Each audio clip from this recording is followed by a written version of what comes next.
Welcome to my Bob Thurman podcast. I'm so grateful some good friends enabled me to present them to you. If you enjoy them and find them useful, please think of becoming a member of Tibet House US to help preserve Tibetan culture. Tibet House is the Dalai Lama's cultural center in America. All best wishes. Have a great day. This is episode 307, The Buddha's Enlightenment, Buddhism 101.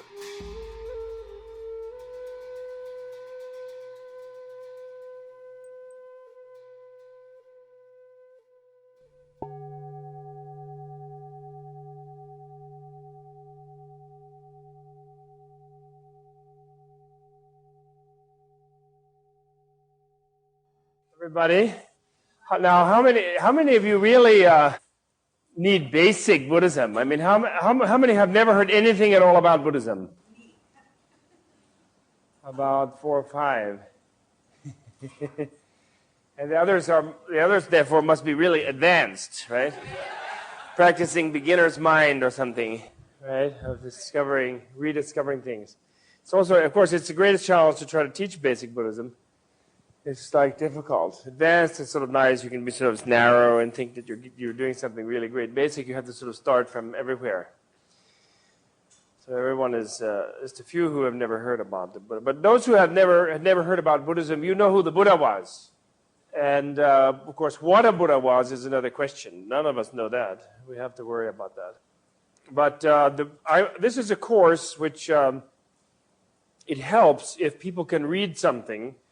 And that helps our discussions. And the first thing that I wanted people to read was this work here, which called Thus Have I Heard. It's from Wisdom Publications. But these are some of the early Buddhist suttas, as they call them, or scriptures. And they purport to be the recording of some of the discourses of the Buddha. Another good anthology, if you have trouble obtaining that, is something called The World of the Buddha, by Lucian Strick. Okay, M. Walsh, who is the translator of Thus Have I Heard. Thus Have I Heard is the way in which all Buddhist scriptures begin. That's the title. And the other good anthology that I recommend very much is by a guy named Strick, which is World of the Buddha, to get started with. And when those two books are enough really to get a sense of what I call early monastic Buddhism, which is where we begin. Although the concept of which was early and which was late is kind of controversial, as we'll say. In other words, different Buddhist countries have different versions of Buddhist history, this kind of thing. So that's the kind of complication that we have to deal with when we deal with Buddhism. So perhaps we should start with some of the historical facts for those, since we should start with those who are really new. It was a prince named Siddhartha who lived in India in the 6th century BC, who was dissatisfied with his life as a prince and renounced that and went out when he was 29, at the time when he had a son. Around at that time, his first child, he had a son, and then he left and went out to attain Buddhahood.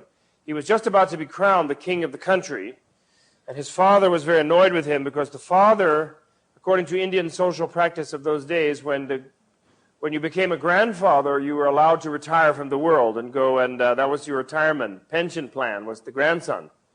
So when the father was about to abdicate and let the son take over administering the kingdom that they were king of, the son comes over and says, "Dad, I don't want to be king. I'm going out to attain enlightenment." So the father was very bugged about that. He said, "What do you mean you're going to attain enlightenment? I'm going to go attain enlightenment. I'm the father. I've been working. In our old age, we go out and are able to reflect on the eternal verities, and we get to attain enlightenment. And you have to work and run the kingdom, and later we'll hear about enlightenment." "No, I'm sorry, Dad. I'm going ahead of time. I'm going. You have your grandson. You just have to be relaxed, and I'm going to go get enlightenment." So he left, and in a way, his leaving was very rebellious and very unkind in a way. His wife was very upset with him. His son was an infant, so he couldn't be upset, but later he was somewhat upset. And his father was shattered and heartbroken. His mother was not, she had passed away years earlier. And then the father sent the priests of the household and the local intellectuals and the lawyers and the ministers, the psychiatrists, everything they sent after Buddha, and they had all the arguments on their side. This is really silly. You owe a debt to society. You owe a debt to your parents. Why are you doing this? You have everything to live for. Why are you renouncing the world? Why are you cutting off your hairdo, beautiful blue hair he had with jewels, and your lovely wife and your palaces? So, no, nothing could assuage the Buddha. I'm going to attain enlightenment. But what is that? They said. Well, he said, really, I'm not sure what it is, he had to say before he was enlightened, but if I'm going to be responsible for other people as a king is supposed to be, I would like to be able to truly help other people. And I'm sorry, Dad, but helping them with the national defense, the economy, and ritual state ceremonies doesn't really help them. Because their real problems, as I see it, are suffering, aging, dying. These are their real problems. And, how do you help them with that, Dad? He said, oh, come off it. We don't worry about that. We just rule the country. They go to the priests for that. What do you think? The priests can help them? Well, no, they do some mumbo-jumbo and sacrifice to the gods, but then people have to sort of accept it. That's just the way it is. That's not good enough, said Buddha. There must be some meaning to human life, some point to it all, other than just living from birth to death and then being reborn and living again to death and then reborn and living again to death. Especially the human life. Human life seems to be really something very special, and there must be a better reason, and I'm going to find out. And the rest is not of any interest to me. Even his horse died. No, the horse actually croaked, went home and just lay down and died. He was so sad, the Buddha's horse. Really, a big white horse he had called Kantaka. No one else could ride it. The horse took him off to where he cut off his hair and took off his princely garments and put on this cemetery shroud, orange saffron patchwork robe. And then the horse heaved a big sigh and a whinny and lay down and died. It's very sad, really. So then he went out. It was very not religious, therefore. You have to understand, there was nothing religious about it. People think Buddhism is a big religion, and it's called a world religion, and there's some aspect of truth to that. But the Buddha was not really being religious. The religion would have had him follow the priests of his family and worship the gods and hang in there in the conventional society of his time. That's what religion wanted him to do. It was a reality quest, I would say sort of an adolescent freakout, but he was 29. So then he went out and he meditated for 6 years, very hard. He went to one guru in an ashram, and the guru said that he had a great samadhi in which he achieved the peak of the world, which was the realm of absolute nothingness. It was a sort of existentialist Swami that he had. He said that if you follow my teaching, you can realize the realm of absolute nothingness. That is the visceral, existential, experiential samadhi of total nothingness. So the Buddha said, that sounds interesting. How do you do it? And he sat and he meditated in the ashram there, and by 5 o'clock in the afternoon, he had achieved that samadhi. It was a very quick learner. And he achieved that samadhi, and the guru said, my son, you've done really well. I want you to take over my ashram. You're my successor. I anoint you my Dharma heir. And Buddha said, I'm sorry, but that samadhi is peanuts. That's nothing. What's the use of that? I can't be an heir. I'm sorry, I have to find something else. That's nothing. That's easy. And it's not the nirvana. It's not liberation. It's just a big samadhi. So then he went to the next ashram, and the man in that ashram said, oh, that guy, you're right to leave him. He had a very coarse samadhi, very crude. Through our teaching, you could achieve the realm beyond consciousness and unconsciousness, even more far out. So the Buddha went, okay, fine. And then by 2 in the afternoon, he achieved that one.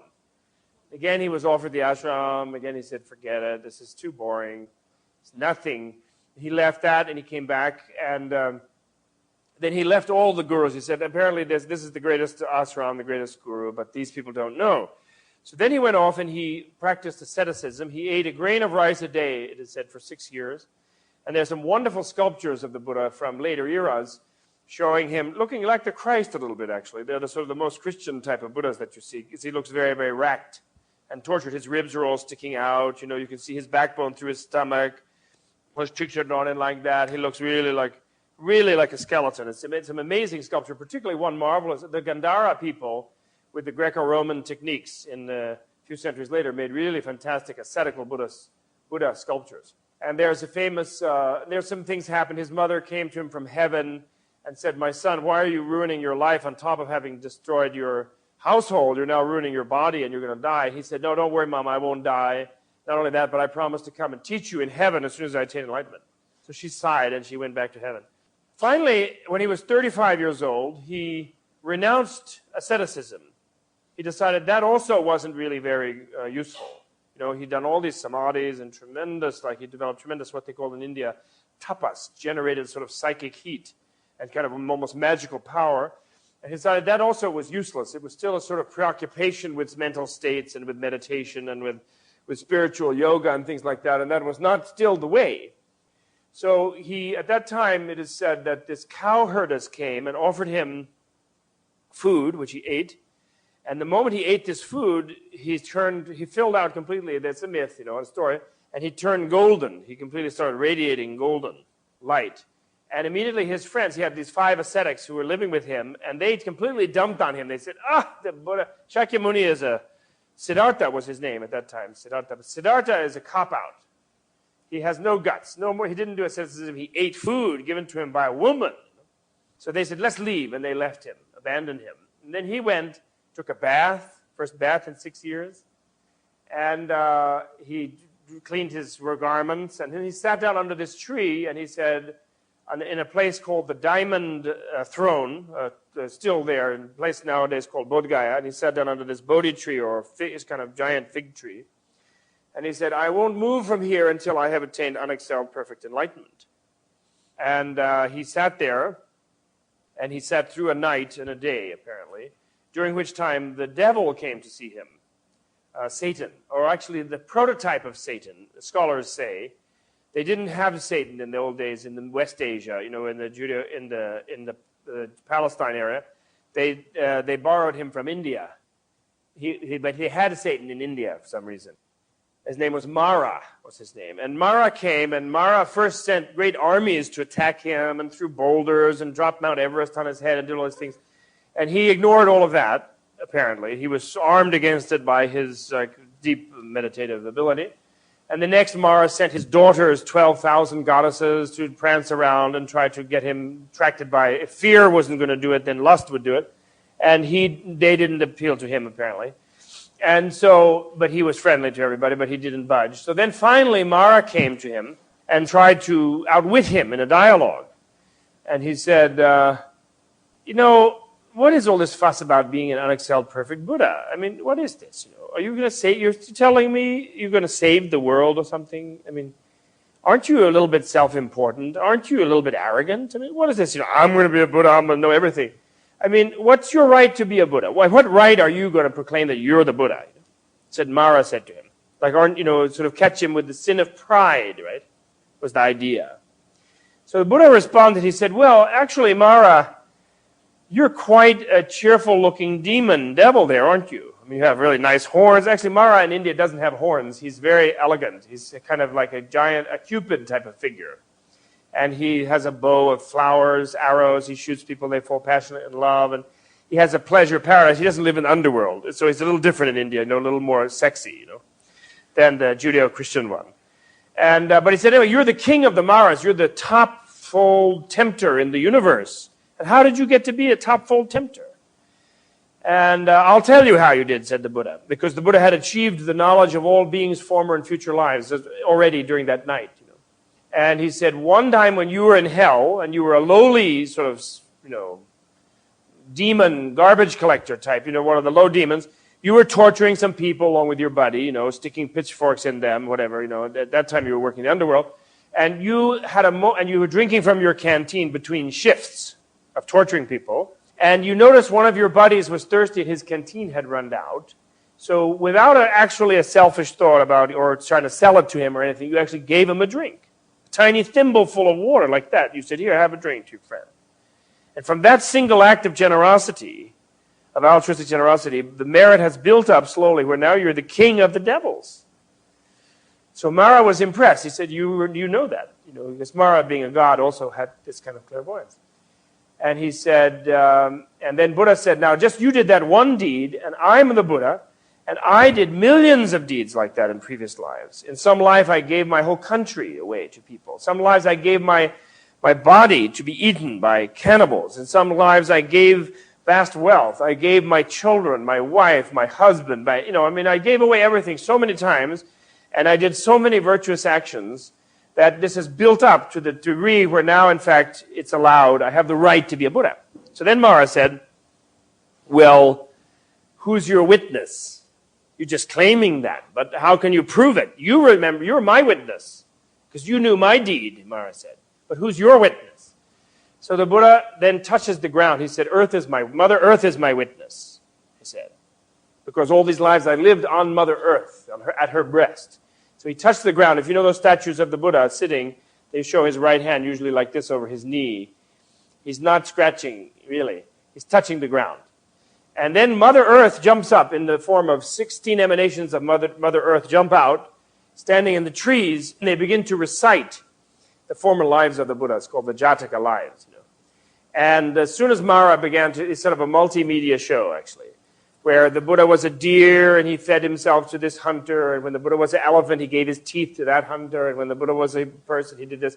And they recite all these lives of the Buddha in previous lives, his sort of evolutionary history. And then Mara disappeared, and then he attained Buddhahood. Then he manifested Buddhahood. So this is the thing. Now, what is called Buddhahood or enlightenment is not therefore to be confused as some sort of new idea or simple sort of one insight that somebody gets. Buddhahood is a kind of evolutionary achievement or fulfillment, according to the Buddhist view, that sort of is the culmination of a being's whole history in life, starting from when they were alligators and bugs and things like that. And then they work up and up, life and life and life, and finally they get to be human. And from human life, with certain type of fortunate human life, they then can achieve enlightenment, and not just mental enlightenment, but even physically become this kind of a being called a perfect Buddha. It's sort of an unbelievable thing. Now, a Buddhist, a real Buddhist, it doesn't mean necessarily a nominal Buddhist. There are many nominal Buddhists who say, I'm a Buddhist, they go to a Buddhist church, they have a right to say it in a way as a sort of membership of some sort in some culture or other, but a real Buddhist, a practicing Buddhist, definitely is living in a reality that goes way back behind the birth in this life and goes way forward beyond the death in this life. And therefore, without really wishing to, and not necessarily in the center of their consciousness, they automatically take into consideration the impact of a deed or a statement or a thought in that future life. Now, it doesn't have to be so completely focused. Like, for example, we might do something now in terms of our after retirement or 10 years hence, some projected time in this life that we would have. And we would, maybe the main thing would be what would happen at the moment we'd be concentrating on, but it would be part of our horizon is the point. So a Buddhist lives like that part of the horizon. And where this kind of thing comes into a crunch is like today I had a student in a class I gave earlier at college who said, as we were talking about that, came up after class and said, now, what should I do if someone was trying to kill me from according to Buddhism? Should I kill them? Or should I not kill them, type of thing. And you have to say from the Buddhist point of view, it's not an open and closed question. It's a complicated question. And the only way I could answer him was to say that it more than whether you live or die is how you are living or dying that would be important in the Buddhist case. You might actually stop someone, some maniac killer who you know is not only going to kill you but many other people. You might stop them. You try and do it without killing them. But you might stop them forcefully. If you could do so without being angry with them and perfectly lovingly, and really with the major intention of saving them from killing a lot of people, starting with you. But if in order to kill them, the only way you could somehow be patient and loving would be to just be vulnerable, and you're unable to react energetically without becoming filled with hate, then maybe you'd better let them run over you. If possible, pretend to be dead so they leave you alone, or something. But you better, in other words, the point is that whatever the exact case and whatever the exact judgment, which you can't make totally in general, the major thrust is the quality of your life. Are you living as an open being, a being of generosity, a being of justice, a being of tolerance and patience and love? Or are you living as a being of hate and anger? If you turn into a being of hate and anger, then, and that's the only way you can save your life, then you have not saved the important thing. You've lost your mind to save your life from the Buddhist point of view by giving it over to hate and so on. And that might be deleterious for you. Somebody else might come and kill you, and a minute later, a steamroller might run over you. You die as a ball of hate and anger and violence, and then you're reborn in a terrible manner. This is from the Buddhist point of view, anyway. I'm just saying this is realistic to a Buddhist. And the enterprise of enlightenment, in a way, is realistic to a Buddhist, only in terms of this larger framework than the framework of this life. So really that's where we start. And even if we feel that it's realistic that there is a former and future life, it's very important to continually examine whether we're really thinking about that in the sense of how we're living our life. Are we really only thinking about, is our horizon only sort of this body of this life? Is that really what we're identifying with? This body of this life being, our sense fields, what we see, what we hear, very much identifying with our senses and our sensory stimuli, seeking pleasant ones and avoiding unpleasant ones, and identifying completely with ourselves as a sensor, so to speak. So that's a real beginning point in the context of enlightenment. So therefore, the enlightenment idea is the idea. Now, this relates also to the fact that the consciousness that we normally have is only a partial type of consciousness. Usually we think that we're awake when we're awake. And we feel that we're not asleep when we're not asleep. And we feel that a consciousness that we have when we're awake is an adequate consciousness, and that's the only one there is. And therefore we assume, well, when Buddha's asleep, he's asleep. A Buddha is asleep, he or she is asleep. When a Buddha is awake, they're awake and they're just like us, but maybe they know more things or something like that. They had a few more insights. But in fact, the idea of enlightenment is that there's a type of being awake that is so totally different from the way in which we are awake that it makes the way we are awake seem like sleep. It relates to the way we are awake as our present awakeness relates to being asleep. And this, again, is not something that's obvious or really easy for us to imagine, I think.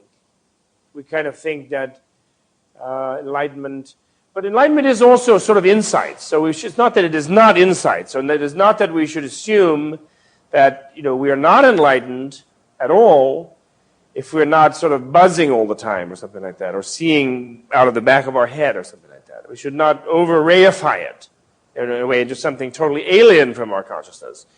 Everyone has perfect wisdom in their mind, in their intelligence in a way. It's where their enlightenment lies, in a sort of seed form, it is said. In your real intelligence that sort of gains insight into things and sees the things more deeply, something like that. Penetrates the surface of things and sees their deeper reality. So it's not that there's something so different from that it's just some unimaginable weird thing. But it's just quantitatively so magnified that it's almost different. So that gives the basic thing. So then Buddha attained this perfect enlightenment, supposedly. And what he mainly said about that enlightenment was, aha, I have discovered a reality now that is like an elixir of immortality. I no longer fear death. I see that others need not fear death. I see that others can transform themselves and become enlightened. It's really very delightful, although in a way maybe it'll be hard for them to do it, and I'm actually so cheerful myself that maybe I don't need to bother to let them know about it. He kind of made a few statements like that. He didn't sort of jump up and say, I've got to go out and let people know. He did kind of say first, well, it's just fantastic the way I see reality now. It's like an elixir of immortality. Reality is profound, peaceful, undiscursive, luminous, clear light, and uncreated. It's just reality. It's just freedom. This is it. I feel I'm totally free. And actually, I see all beings as free. He even saw. And really, nobody has a problem. Sort of. And everything is fine. And even I don't even need to tell them. They're actually, everything is okay. He had this kind of a vision like that. Even people were okay as they were, even though they were thinking they were miserable. He saw everything as perfect in a certain way. So he had it wasn't, I wouldn't say selfish, but he had a lazy thought, it is said. Although some people say it wasn't truly a lazy thought, it was a trick. It was his first trick as a teacher. Because he wanted to distinguish himself from those who, jump up as being filled with a mission. With a huge agenda. I'm going to turn everybody on and make them change and do something, Instead, he wanted it clear that the nature of the reality that he had seen was such that everyone, in fact, was fully in it. Which is a different kind of starting point that does distinguish Buddhism when it's really taught. Now, you may have met Buddhist teachers who harp on how stupid you are. I have. And it's useful. I am stupid. It's good when someone tells me how stupid I am. And it helps me. And it doesn't have to be a formal Buddhist master, actually. Often informal Buddhist masters, such as one's wife or children, they can also tell you that. It can be very helpful. But on the other hand, the great starting point about the Buddha was this starting point. That he said, I don't need to tell anybody about it. Everyone is fine. Everything is perfect, profound. There's no problems. Reality is really trouble-free. Everyone is perfectly well. People are sitting there saying, I feel awful, I'm terrible. Well, yeah, but you're actually perfectly well. In other words, his starting point was actually sort of like that. And it is said that in his time, the myth is that, from that all of these tigers and lions came and sat around him, and they kind of purred, and then people, when they would meet him, they would just flip out, and they would feel perfectly well. Even there are many stories like that. His presence was like a presence of everybody being perfectly well from that time, whether or not he did say anything. One of my favorites, his first lay disciple was this young guy named Yashas, who was a banker's son, a young banker, a young yuppie, actually. And he'd been out having a picnic with some courtesans with his buddies. And he had been rolled. He'd gotten drunk and fallen asleep. They slipped him a Mickey, and he has down to his underwear, his watch, his Rolex was gone, keys to his Corvette, or BMW, excuse me. And everything was gone, and he had nothing. And he was running all around in the forest saying, did anybody see these girls, with my things and some jewels? And he was really mad, and he was hungover, and he was a little bit still like this, And in the middle of it, he ran into the Buddha's camp where the Buddha was sitting with the monks, And he comes running in. You guys see some girls running around here? He says. And the Buddha says, is that really what you want, is some girls? Are you really looking for girls? Or what is it that you really want, type of thing? You want to find true bliss, lasting bliss, etc. He gives him like half a sort of mini lecture. And the guy is deeply locked in samadhi. And 2 hours later, the guy's parents come looking for him. And the Buddha puts a magical screen around him where he's invisible so they won't disturb him because he's deep in this samadhi, what the meaning of life and all this. And he has tea with the parents. And at the moment that, after they're just having tea with the parents, suddenly the guy attained enlightenment. He attained freedom. He saw through his whole game. He achieved bliss of nirvana. And suddenly he became visible to his parents. They thought he needed to be deprogrammed, but they didn't have anybody to hire to do that. But no, they were really appreciative because he was truly blissful. I mean, he was radiant. He was completely flipped out. He wasn't just spouting some message of somebody told him and selling them a flower on the street. He was just completely transformed from having been hungover. But I love it because he was so pissed off and chasing these girls who'd rolled him, and he was hungover, and he was a total yuppie. He had no interest in anything. Just in the Buddha's field, suddenly reality shifted for him totally. And there are so many accounts of this, how people come to the Buddha and how this happened to them, because his field was like that. It was a field in which everyone felt totally all right. And I feel this is really important as a starting point type of thing. It's a distinction from sort of saying, now it doesn't mean that he didn't sometimes say that people, well, you've got a long way to go and all this. There are certain types of teaching that are like that. But there was an underlying, bottom line, underlying message that everything was all right. It's like a doctor. If you visit a doctor, and the doctor can only see your sickness, it's not likely you'll get very well. if you visit a doctor and the doctor sees your wellness without failing to see how it's being blocked by something, and then removes the block, then you can fall into the wellness somehow. I mean, it's much more direct, the root. If the doctor just sees your sickness only, then pretty much you'll stay with the sickness. For example, now, okay, so then the Buddha did that, he Enlightenment. So now, going back to the story, he then, after a while, the different gods came and said, Buddha, you better go teach and all this. And he said, all right, I'll teach people. It'll be a hard road. People are stubborn, but I'll go teach them. Okay. So then he did that, and then he thought, who shall I teach? He thought, I'll teach those two swamis in their two ashrams. They'll be my first students, because they were my teachers. But then he was clairvoyant. Apparently, attaining such enlightenment, you become on the way perfectly clairvoyant, and you can know former and future lives, things like that. He saw they had both died, so that won't help. So then he said, I'll go find the 5 ascetics I was living with, who repudiated me because I started eating food. So and they were over here. So he went over to see them. And when he saw them, then he taught them the 4 Noble Truths, the famous 4 Noble Truths, which you have to know is sort of basic, that's basic Buddhism. It's usually said to be basic Buddhism. And the first of the 4 Noble Truths is the truth of suffering. And that's the one that has given Buddhism such a bad rap in the world. Why people think the Buddhists are a bunch of depressoids is because of this truth of suffering. Oh, no, Buddha said everything is suffering. Oh, I don't like that. I enjoy Brahms and Beethoven and jazz and whatever. I hate that. People think that way. And the Westerners, when they first went, oh, Asians are so pessimistic. They don't care about life. They think it's all suffering. It's just terrible. And this is sort of, but the point is, the 4 Noble Truths are a set of axioms. They're not even truths, really, because they're not true. The reason they're called Noble Truths is they're not true for an ignoble person.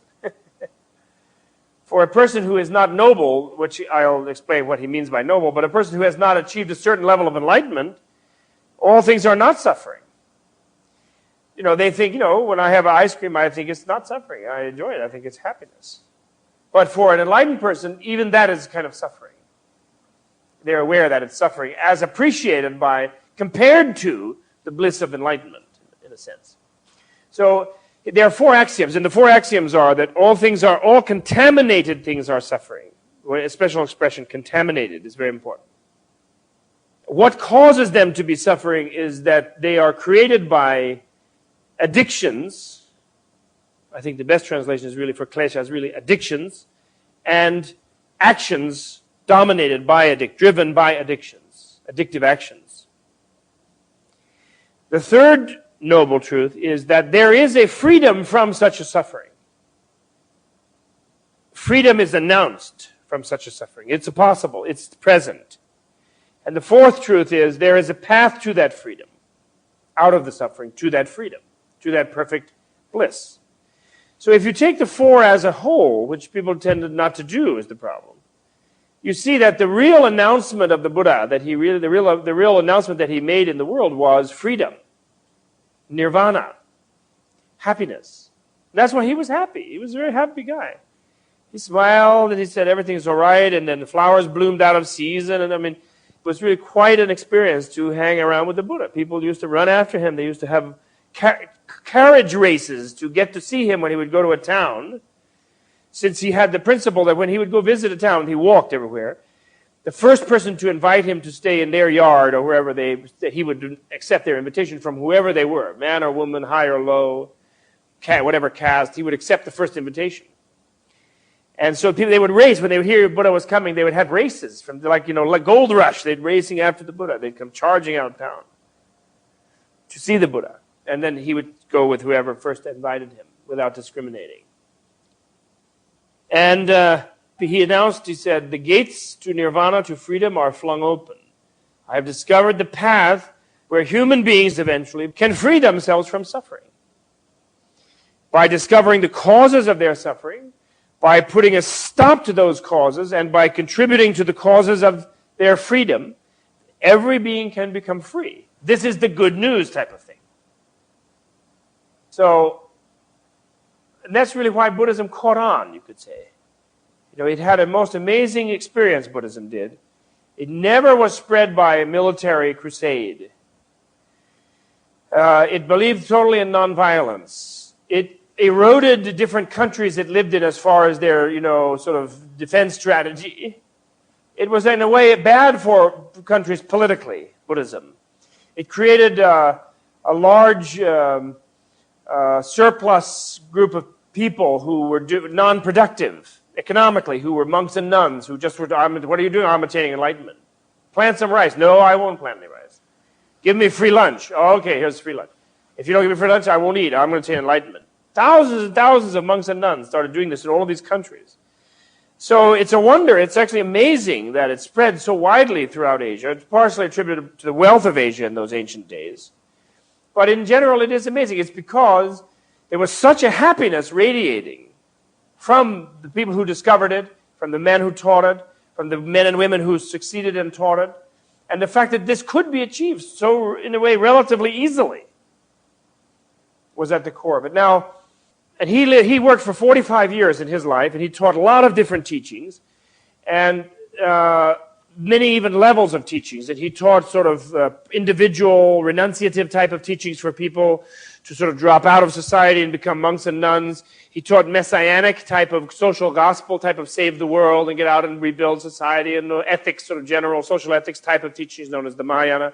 And he taught esoteric kind of magical teachings known as the Tantrayana, according to the Mahayanist belief. I mean, there's not unanimity in the Buddhist world about it, but I think it can be proven. He taught all of those different types of teachings. He was someone who was what they call in Tibetan, Gang la Gandul de la Detamba. He taught whatever was appropriate to tame whomsoever. One of his great names was, one of my favorite names, Human Tamer, he was. Supreme Tamer of Humans. And you might wonder, why do you need to tame humans? Aren't humans quite tame? In fact, aren't they boring and too tame? Obviously, we might think that, but I don't think, no, we won't think that. We've had enough fights with our brothers and sisters. And humans are not very tame. From the Buddhist point of view, a human being who can be taken over by anger, greed, jealousy, pride, and delusion, to the degree of destroying other beings and so forth, fairly easily, or destroying themselves, is not tame. Is a kind of wild beast. A human being who is able to control their negative attitudes and habits and emotions such as anger, hate, greed, etc. This is a tame human being from the Buddhist point of view.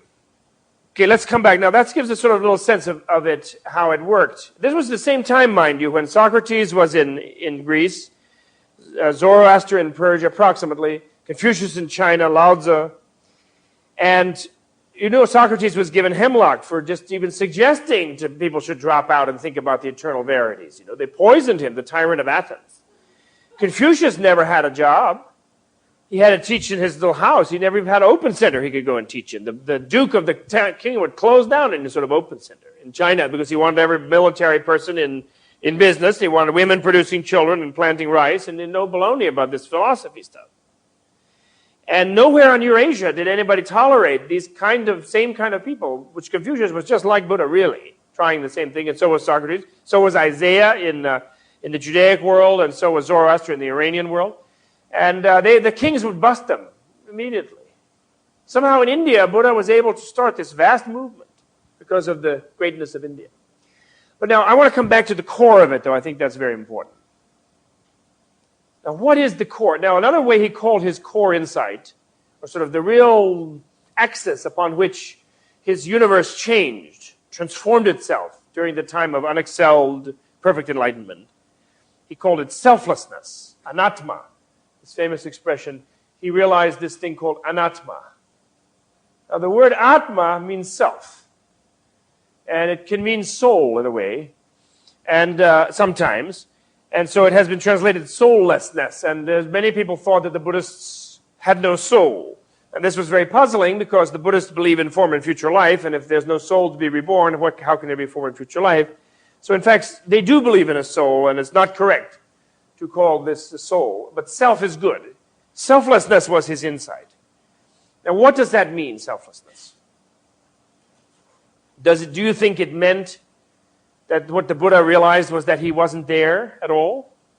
But this is what people do think, actually. I think a lot of people sit around a lot of Zen monasteries making a big strain and a big effort waiting for themselves to disappear. And they love it when some Roshi comes and whacks them on the head or whatever. And then anyway, insults them because they feel guilty because they still feel they're there. I'm sure that this is the case, actually. Because they think selflessness means I should have a big experience of disappearing. And once, if I could only disappear, I would be enlightened. And what the Buddha did was somehow obliterated himself and said, hey, there's no self, I'm not here. Isn't it great? There's no problems. And then why, but then we must wonder, well, why was he walking around? Why did the Indians listen to someone who wasn't there? Why would you listen to someone who was not there? Hey, I'm not here. Okay, if you're not here, shut up, Don't talk. I mean, that's foolish. But people, for centuries now, not only Westerners, but people in cultures where Buddhism existed who were antagonists to Buddhism, some Confucian priest in China or some Brahmin priest in India or some Muslim who encountered it in Malaysia or, and then Westerners, when they encountered it, they thought that's basically what it boiled down to, some sort of self-obliterating Oriental, pessimism. And then all the Buddha found out was that he wasn't there. And that was it. That was the big deal. And and everyone else just sort of get euthanasia, big euthanasic movement. But that's really insulting to the intelligence of vast numbers of human beings, that they would be so delighted and fascinated that it would produce such a magnificent art and so many fantastic institutions and so many enlightened saints, just discovering that they weren't there? Give me a break. Every psycho thinks they're not there. They go and stab people through shower curtains. They don't create Buddhist monasteries.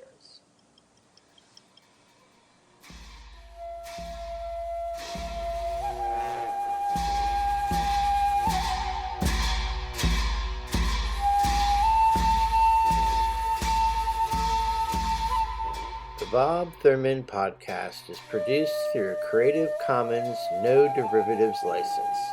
Please be sure to like, share, and repost on your favorite social media platforms. And is brought to you in part through the generous support of the Tibet House US Menla membership community and listeners like you.